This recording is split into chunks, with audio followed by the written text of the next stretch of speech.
কে উঠাইব? আমি উঠাবো। অর্থ তুলতে গেলে ওই শব্দের অর্থ তুলতে গেলে বোঝা যায় যে আমরা উঠাবো। আমরা উঠাবো দিয়ে বুঝাইলো যে আল্লাহ যে পৃথিবীর মানুষ এখান থেকে শিক্ষা নাও।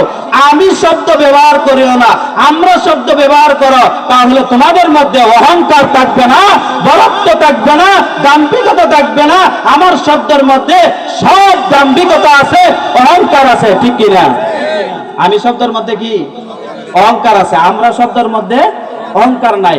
আল্লাহ তারপরের ব্যাখ্যার মধ্যে বলেন যে মাইশাতান দাঙ্কা ওয়া নাহশুরুহু, আমরা উঠাবার মধ্যে আমি উঠাবো কিয়ামতের, ওয়া নাহশুরুহু ইয়াউমাল কিয়ামা, কিয়ামতের ময়দানে উঠাবো। কিসের ময়দানে? কিয়ামতের দিন উঠাবো। তারপরে আল্লাহ বলেন মাইশাতান দাঙ্কা ওয়া নাহশুরুহু ইয়াউমাল কিয়ামাতি আ'মা। এ পৃথিবীর মানুষেরা জানোনি কিয়ামতের ময়দানে কেমনে তোমাদেরকে উঠানো হবে? কিয়ামতের ময়দানে এমন ভাবে উঠানো হবে, তোমরা যারা কোরআন থেকে দূরে, কোরআনের শিক্ষা দীক্ষা থেকে দূরে, কোরআনের বিধিবিধান থেকে যারা দূরে, মাইশাতান দাঙ্কা ওয়া নাহশুরুহু ইয়াউমাল কিয়ামাতি আ'মা, তোমাদেরকে কিয়ামতের ময়দানে অন্ধ অবস্থা উঠানো হবে। কি অবস্থা? অন্ধ অবস্থা। আল্লাহ কইবে আল্লাহ অন্ধ অবস্থা উঠাইলেন। এরপর আয়াতের মধ্যে আল্লাহ বলেন ক্বালা রাব্বি লিমা হাশারতানি আ'মা ওয়া ক্বাদ কুনতু বাসীরা। আল্লাহ বলেন বান্দা আমারে প্রশ্ন করবে, আল্লাহ দুনিয়াত তো আমি ভালো ছিলাম, দুনিয়াত কি ছিলাম? অন্ধ ছিলাম না, আমাকে আজকে অন্ধ করে উঠানো হলে কেন? আমি তো দুনিয়াতে দৃষ্টি শক্তি সম্পন্ন ছিলাম, সুদ খাইতাম দেখিয়া। বুঝে না কথা, আমার কথা বুঝে না। কি খাইতাম? আল্লাহরে কইব সুদ খাইতাম দেখিয়া। তারপরে বিড়ি আন্দাগুন্দি টানতো, বিড়ি কি আন্দাগুন্দি টানতো। তারপরে বউ তো হোটেলে যাইতো গা। এরকম নাফরমান আছে না নাই? হ্যাঁ সবাই জুড়ে কোন আছে না নাই? সুদ করে এলাকা আছে না নাই? ঘুষ করে এলাকা আছে না নাই? লজ্জা এলাকা আছে না নাই? আল্লাহর সামনে দাঁড়ায় বলবে যে দুনিয়াতে আমরা কি ছিলাম? ভালো ছিলাম, আজকে অন্ধ কেন? হয়তো দুনিয়াতে যত নাফরমানি করছিলাম সব দেখে করছিলাম, হাত দিয়ে যা কিছু করছি দেখে করছি, পাও দিয়ে যা কিছু করছি দেখে করছি, নষ্টামি যা করছি দেখে করছি। আল্লাহ আজকে অন্ধ বানাইলে কেন? আল্লাহ বলবেন এক নাম্বার কারণ হলো তোমরা কোরআনের শিক্ষা দীক্ষা থেকে তোমরা দূরে ছিলা। কিসের থেকে? কোরআনের শিক্ষা দীক্ষা থেকে দূরে ছিলে, এক নাম্বার কারণ। তারপরে আল্লাহ আরেকটা শাস্তির কথা এরপরের আয়াতের মধ্যে বলেন قال كذلك أتتك آياتنا فنسيتها وكذلك اليوم تنسى।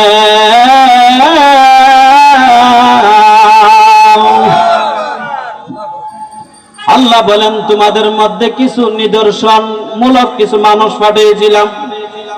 কি পাঠাইছিলাম? তোমাদের সামনে প্রতি বছরে বছরে একটা আলোচনা হইতো কিনা, একটা মাহফিল হইতো। প্রতিটা মহল্লায় মহল্লায় একটা নাই, দুইটা নাই, তিনটা নাই, প্রতিটা মসজিদে মসজিদে আলোচনা হইতো। প্রতিটা মিম্বর থেকে প্রতি জুমআ আবার আলোচনা হইতো। মিম্বর থেকে নিদর্শনমূলক তোমাদেরকে আলোচনা দিত, আলোচনা করতো, তোমাদেরকে বলতো ওই হারাম কাজ করিও না, হালাল পথের দিকে চলো। তোমরা হালাল পথের দিকে চলতে না। তারা যখন আলোচনা করতো তোমরা শুনতে না, মনোযোগ দিয়ে শুনতে না। তার কারণে আমার আল্লাহ বলেন ও পৃথিবীর মানুষেরা শুনিয়া না, আজকে তোমাকে আমি আল্লাহর রহমতের দিকে তোমাদের দিকে তাকাবো না। কারণ হলো তোমাদেরকে বলেছিল ওই রাস্তা যায় না, ওই রাস্তা আরামের রাস্তা, ওই রাস্তায় যায় না, ওই রাস্তা আরামের রাস্তা। আর সামনের দিকে যে রাস্তাটা আছে ওই রাস্তাটা হলো হালালের রাস্তা।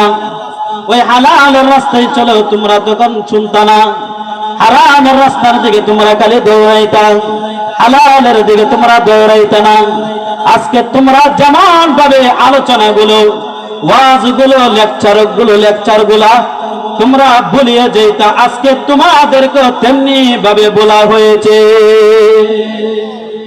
আমাদের বাংলাদেশের মানুষরা কিন্তু আলোচনা মানে, বিশ্বাস করেন আপনারা কি করে, আলোচনা মানে, কিন্তু মরার আগে, কি এর আগে, ফেরাউনও কিন্তু মরার আগে মানছিল। মুসা নবীকে জানায় দিলেন আমানতু বিরব্বি মুসা, বিরব্বি মুসা ওয়া হারুন, আমি ঈমান আনলাম মুসা নবীর উপরে। বলছিল কিনা, কনা সবাই কনা, বলছিল আমি ঈমান আনলাম মুসার নবীর উপরে। কোন সময় ঈমান আনছিল জানেননি? বলে এই সময়টা আজরাইলে যখন ধরছিল, জিব্রাইল আলাইহিস সালাতু ওয়াস সালাম যখন কাদা মাটি মুখের ভিতরে ঢুকাইছিল, আল্লাহ বলেন মৃত্যুর আগে এমন একটা সময় আছে রে, এই সময় ঈমান আনলে তওবা করলে কোনো কাজে আসে না।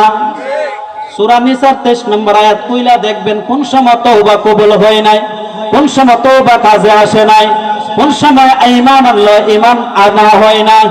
ওই সময়টাই ফেরাউনে আনছিল। ঠিক তেমনি ভাবে আমাদের দেশের কিছু কিছু মানুষরা যখন শরীরে শক্তি থাকে, শরীরে যখন বল থাকে, তখন কোনো মানে না। দেখবেন তারা আকাম কুকামের সেক্রেটারি থাকে, আকাম কুকামের সভাপতি থাকে, যত ধরনের অন্যায় অপরাধ আছে ওইগুলার ক্যাশিয়ার থাকে, আছে না নাই? আছে না নাই? আল্লাহ বলেন ওই সময় কোন সময় মানে জানেননি? শরীরের শক্ত যখন সামরা থাকে তখন তারা মানতে রাজি না। শরীরের শক্তি যখন ঢিলা হয়ে যায়, শক্তি যখন কমে যায়, ওই সময় হুজুররা ডাক দে তওবা ভরানির লাগে, কয়নি হুজুররা তওবা ভরানির লাগে ডাক দে, ডাক এমনি দেয় না। বলে হুজুররা কয় তারা তো নেই তো, আমার আব্বা মনে হয় আর বেশি সময় থাকতো না। বলেন তো এই সময় তওবা কোনো কাজে আসবে না, তওবা কোনো কাজে আসবে না। এই সময় মাত্র কথা বলতে পারে কি পারে না, এমন সময় আল্লাহ রাসূল সাল্লাল্লাহু আলাইহি ওয়াসাল্লামকে জানিয়ে দিলেন, ও নবী তাদেরকে জানিয়ে দেন যখন শ্বাস বড় বড় করে পালানো হয় এমন সময় তওবা করলে কোনো কাজে আসবে না। জবান যখন বন্ধ হয়ে যাবে ওই সময় তওবা করলে এই দুনিয়ার মানুষ কোনো কাজে আসবে না। কোন সময় তওবা করতে হবে? শরীরে যখন শক্তি থাকে, শরীরে যখন বল থাকে, শরীরে যখন বল থাকে তখন আল্লাহর কথা মানুষ বইলা যায়। কারণ আমার শরীরে শক্তি আছে, আল্লাহর দরকার কি? কি এর দরকার কি?